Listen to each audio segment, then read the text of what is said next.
రాపూర్ అరుంధతీయవాడలో 16వ తేదీ రాత్రి జరిగిన లేబాకు సీనయ్య హత్య కేసును పోలీసులు ఛేదించారు. రాపూర్ పోలీస్ స్టేషన్ లో సీఐ సత్యనారాయణ ఈ సందర్భంగా సమావేశం నిర్వహించి మాట్లాడారు. లేబాకు ధనమ్మ వెంకటరమణయ్య అలియాస్ కళ్యాణ్ ను అరెస్టు చేశామని, లేబాకు సీనయ్యకు మద్యం తాగి అలవాటు ఉండటంతోనే హత్యకు దారి తీసిందని, ధనమ్మకు కళ్యాణ్ తో పెళ్లికి ముందు నుంచి అక్రమ సంబంధం ఉందని తెలిపారు.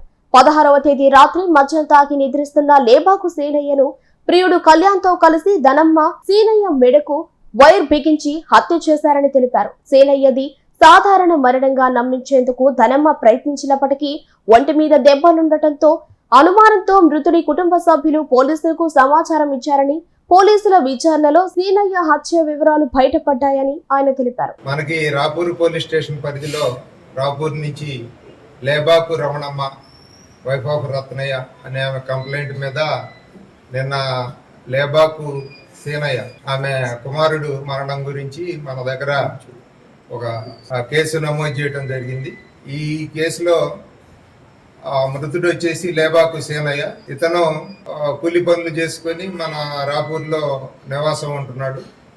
ఈమె భార్య ధనమ్మ, వీళ్ళు ఇద్దరు కూడా సపరేట్ గా ఫ్యామిలీ ఉంటారు. ఈ లేబాకు సీనయ్య ఈ కేసు విచారణలో భాగంగా ఈ రోజున ఈ మృతుడు ఏదైతే ఉన్నాడో లేబాకు సీనయ్య, అతని భార్య లేబాకు ధనమ్మ, అదేవిధంగా ఆమెతో సంబంధం నిలుపుతున్నటువంటి పంగిలి గ్రామానికి చెందిన వెంకటరమణయ్య ఎలియాస్ కళ్యాణ్ కొన్నిపాకు, ఈ ఇద్దరిని కూడా ఈరోజు రాపూరు డిగ్రీ కాలేజ్ దగ్గర అరెస్ట్ చేయడం జరిగింది.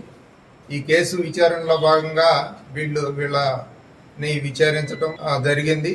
దీంట్లో వీళ్ళిద్దరూ కూడా ఈ మృతుని భార్య ధనమ్మ, అదేవిధంగా ఈ కూనిపాకు వెంకటరమణయ్య ఇద్దరు కూడా నేటివ్ ఆఫ్ పంగిలి గ్రామం, రాపూర్ మండలం. వీళ్ళకి గతం నుంచి పరిచయం ఉంది. అదేవిధంగా ఈ మృతుడు ఎవరైతే ఉన్నారో అతనికి ఒక డ్రింకింగ్ హ్యాబిట్ ఉంది. దాని మీదట భార్యాభర్తల మధ్య గొడవ జరగటం, అదేవిధంగా ఇతను ఆ ఇంటికి వచ్చిపోవటం జరుగుతూ ఉంది.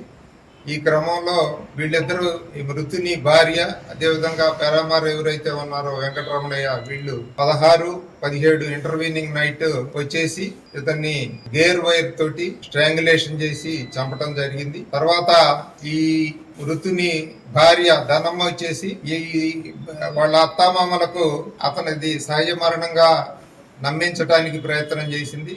కానీ వాళ్ళు గుర్తించారు. ఈ చెవుల నుంచి రక్తం రావడం, అదేవిధంగా స్ట్రాంగులేషన్ మార్క్స్ ఉండటంతో గమనించి అది పోలీసు రిపోర్ట్ ఇవ్వడం జరిగింది. కేసు పరిశోధనలో మన రాపూర్ పోలీస్ స్టేషన్ సిబ్బంది, అదేవిధంగా కండ్లేరు పోలీస్ స్టేషన్ సిబ్బంది కష్టపడ్డారు.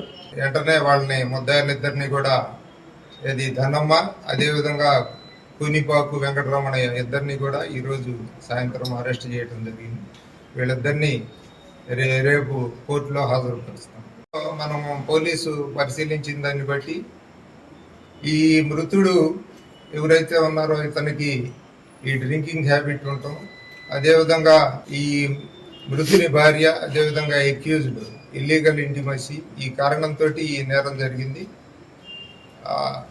ఏదైతే సామాన్య ప్రజలు ఈ ఇల్లీగల్ ఇంటిమసీ, అదేవిధంగా డ్రింకింగ్ మద్యానికి బానిస అవటం, ఈ కారణాల వల్ల ఈ హత్య జరిగింది. ఇదే విధంగా ఈ ప్రజలందరూ కూడా గమనించాలి. ఇటువంటి సోషల్ ఈవెంట్స్ జోలికి పోకుండా ఉంటే అది మనకు ఉపయోగకరంగా ఉంటుందని, అందువల్ల జాగ్రత్తగా మెలగాలని మా పోలీస్ శాఖ వైపు నుంచి తెలియజేస్తాం.